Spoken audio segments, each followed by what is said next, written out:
নমস্কার বন্ধুরা, welcome back to my channel and page. তো প্রত্যেকদিন একঘেয়ে ডাল, তো আজকে একটু মুগের ডাল খুব ইজিলি মাছের মাথা দিয়ে। তো মুগ ডাল লাগছে অবশ্যই ভালো করে আপনার কাঠখোলায় ভেজে ধুয়ে নিয়েছি।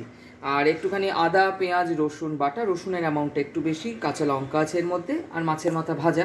এবার প্রেশার কুকার নেব, তেল দেব, আর জিরে, তেজপাতা, শুকনো লঙ্কা ফোড়ন দেব। আমি কিন্তু সর্ষের তেলে রান্না করছি। রান্নাটি কিন্তু খুব অল্প তেলে হয়ে যায়, তো আপনারা খুব অল্প তেল দেবেন। দেখুন আমি খুব অল্প তেলে রান্নাটি করছি। তেলটা গরম হলেই তেজপাতা, শুকনো লঙ্কা, জিরে দিয়ে দেবো, দিয়ে মশলাটা ভেজে নেব। দেখুন যতক্ষণে কষানো হচ্ছে তার মধ্যে আমি হলুদ, লবণ, চিনি, একটু আপনার জিরে গুঁড়ো আর সাথে গরম মশলা গুঁড়ো দিয়ে ভালো করে নেড়ে নেব। নেড়ে নিয়ে ডাল আর মাছটা দিয়ে জল ঢেলে দেবো। দেখুন মশলা ভাজা ভাজা হয়ে গেছে, তেল ছেড়ে যাচ্ছে। এবার ডাল মাছ দিয়ে পরিমাণ মতো জল দিয়ে সিটি মারবো। ডাল মাছ দিয়ে দিলাম, এবার জল দিয়ে দেবো। কুকার বন্ধ করলাম।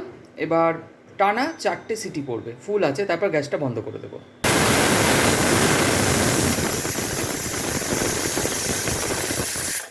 ব্যাস, 4টে সিটি কমপ্লিট, গ্যাস বন্ধ করে দিচ্ছি, ফুল প্রেশার রেখে আপনাদের দেখাচ্ছি। 10 মিনিট পর প্রেশারটা রিলিজ করে দিচ্ছি এবং তারপর খুলে দেখাচ্ছি। টেস্টি মাছের মাথা দিয়ে মুগের ডাল তৈরি। আপনারা অবশ্যই চ্যানেলটিকে ফলো করুন এবং সাবস্ক্রাইব করুন। Thank you, by.